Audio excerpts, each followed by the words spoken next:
Hey, Magic fans, welcome back. This is your captain speaking here on Captain Clyde's MTG, and we're back for more Double Masters 2022 spoilers for the day of 6/17, and they're just keep punching out the value. Oh, baby. Plus, the special art cards, I must say, are fabulous. Can't say that enough. So before we get started, don't forget, subscribe up. I'm trying to get to 1,000 subscribers, and I appreciate every chance that I get and everybody who does. Also, like, comment uh, down below. That'll help feed the YouTube algorithm. Trying to get some more views for the channels. We try to get that 1,000 subscribers. If you've subscribed up and you want to help out some more, check out the links in the eBay store, Patreon, and my email in the description.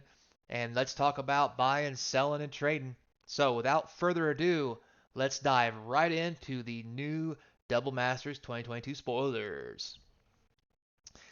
So, without anything else to say, this little fella, you just gotta love little fat dribbly guy, right? Anyway, so Merc Fiend Liege is back as a rare, uh, a blue-green hybrid on 2, so 5 mana total for a 4/4 that gives all other green and blue creatures +1/+1.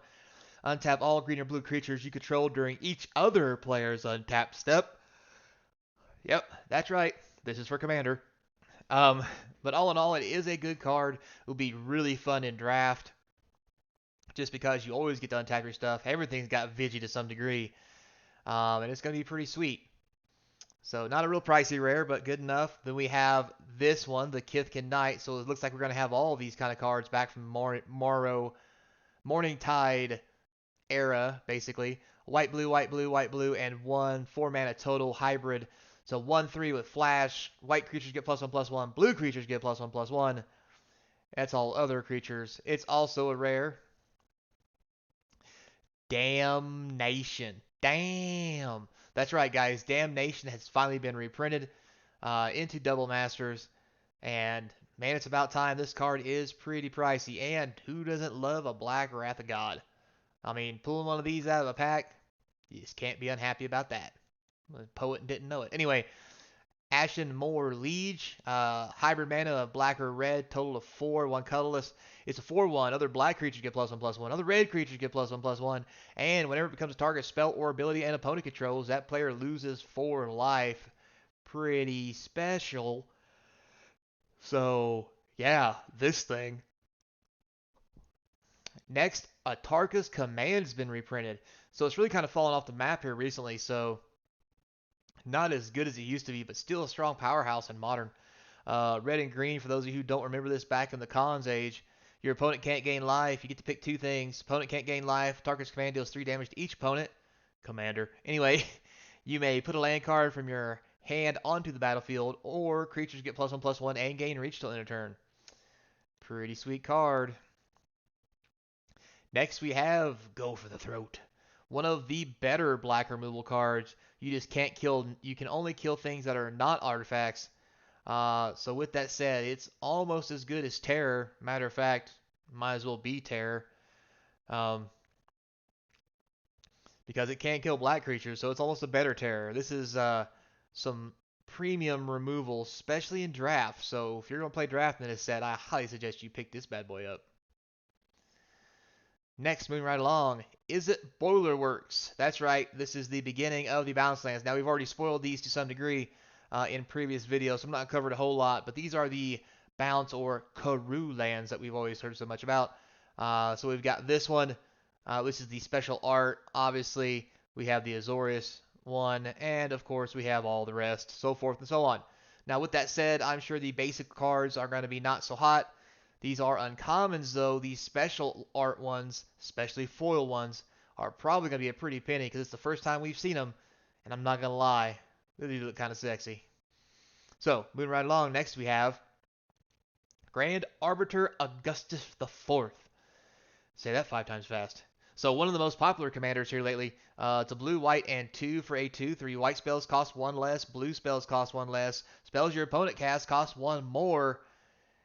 That's right. It slices, it dices, it makes julienne fries. Uh, a great commander card. Was really getting up there in price, and now with the reprint, we'll probably bring that price down to a more manageable level. And I gotta say, I like it. I like it a lot. especially like this full art one. All right, Venser Shaper Servant is back. This was a pretty sweet card. 2 blue and 2/2 with flash. When it comes into play, target spell or permanent bound to the owner's hand. It's almost like um, a remand slash boomerang, because once someone casts something, this can put it back in their hand. Or if they manage to get something that's a permanent onto the battlefield, you can put it back in their hand as well. And notice it says permanent. This is back in the glory days when you're like, hey, pick up your land, bro. So yeah, great card. Sees a little bit of play in Commander, and I'm not gonna lie, in Sealed, a draft, this thing's gonna be nuts. Moving right along, next we have Divine Visitation gets a reprint. It's not even that old, to be honest with you. This was last printed in the Ravnica blocks. But it's 2 white and 3 enchantment. It says if one more creature's tokens will enter the battlefield, instead you get that many 4/4 white angel creature tokens with flying and vigilance. This has become a big card in Commander, driving the price of this up pretty high. And I think this has been upgraded. I don't think this was a mythic to start with. I think it was a rare. Don't quote me on that, because I didn't do any research. Anyway, this is going to be a great one for all you Commander guys out there trying to get a hold of it. Plus, the art on this one, I think, looks a little better than the last one. So, Fiery Justice. So, I'm not a fan of this art, but I am a fan of the card. This is back from the good old days in the Ice Age era. You know, white, green, red. It deals 5 damage divide anyway. Choose among any number of targets, and then your opponent gains 5 life for that. It's kind of like a 3-color, I don't know, Swords of the Plow some shares, I guess, without the exile. Decent card. Inquisition of Kolazak. Great uncommon, great discard spell. Very popular in many formats. And this is going to be a sweet pull on the uncommon slot. All right, next we have Bounty of Luxa. This thing was a little popular back in the day when it first came out in Amonkhet. Hasn't done a whole lot lately. This one's only an uncommon, blue, green, and 2 enchantment. Beginning of your pre-combat main phase, remove all flood counters from the bounty. If no counters are removed this way, put a flood counter on the bounty of Luxa and draw a card. Otherwise, you get to add 3 mana. Some amazing ramp cards will be really sweet during draft. And I'm not going to lie, it's not a bad card to throw inside a commander deck if this is even the colors you're playing. Next we have Tineb, the Harvester. I hope that's how you say his name. It's a dragon, green, black, all white, and 3 for a 6/6 flyer. When it deals combat damage to a player, you may pay a black and 2. If you do, put target creature card from the graveyard onto the battlefield under your control. Just what every dragon deck needs. Some way to fetch dragons out of your graveyard for 3 mana. Not real popular in Commander just because the color combination is a little wonky, but part of many 99s. Next we have the Dragon Arch. Speaking of dragons. For 5 colorless mana, you get an artifact that for 2 and tapping it, put any multicolored creature card from your hand onto the battlefield. And it's an uncommon. This is going to be amazing in draft. And of course in Commander. Doesn't have to go into a dragon deck, but I'm just saying it does say Dragon Arch. So, alright, Bitter Blossom reprint. Well, we've been waiting for one of these. It's been reprinted a couple times, but nothing real substantial. This is going to actually be in the set as a mythic. For those of you who don't know, back in the glory days, Bitter Blossom was a black and 1 tribal enchantment fairy that at the beginning of your upkeep, you lost a life, made a 1/1 black fairy. Basically, it spit out 1/1s till either it killed you or you killed your opponent. And in the good old days, this thing was good as gold. Next, we have Myth Realized. This is a reprint from Khans, so 1 white enchantment. Whenever you cast a non-creature spell, put a lore counter on Myth Realized. For 2 white and 2, put a lore counter on Myth Realized also. For 1 white, until end of turn, Myth Realized becomes a monk avatar creature in addition to its other types and gains. This creature's power and toughness is equal to the number of lore counters on it. This thing has always been and will always be a powerhouse in draft. Alright, next we have a reprint of Consecrated Sphinx. This card's been pretty hot here lately, and it's a good time for a reprint. So 2 blue and 4 for a 4/6 flyer that whenever an opponent draws a card, you get to draw 2. And mind you, when you draw a card on your turn, your opponent's drawing 2. This thing is sweet. Great reprint, great mythic value. Nik-O Bolas, the God Pharaoh, back from Amonkhet again. So red, black, blue, and 4 for a Planeswalker of 7. This thing does it all. For +2, your opponent exile cards from top of your library until you get a non-land card. Until the end of turn, you may cast it without paying its mana cost. +1, each opponent exiles 2 cards from their hand. -4, deals 7 damage to target opponent. Creature an opponent controls, or planeswalker an opponent controls. So basically 7 damage to anything. And -12, exile each non-land permanent your opponent controls, because why -4 it twice and kill them when you can exile everything they own and make them suffer? So this will be a good reprint. I don't think it's really too hot and heavy in Commander, but hey, who doesn't want some sweet mythics? Next we have Pithing Needle at rare, because obviously we haven't seen this enough in the last 12 sets. Anyway, so yeah, Pithing Needle enters the battlefield. You name a card. The abilities can't be activated. This thing has seen a lot of reprints, driving the price way down. This is probably going to be a $1, $2 card at best.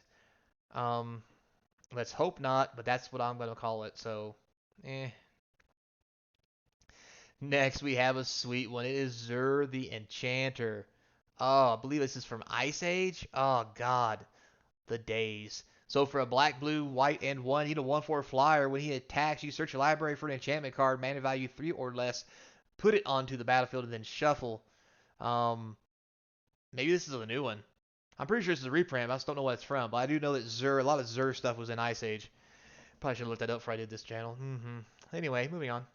All right, Master Biomancer. 2 blue, 2, and green for 2/4. Each other creature you control enters the battlefield with a number of +1/+1 counters on it equal to Master Biomancer's power, and as a mutant, as I did read that. I read that right, even though it's wrong.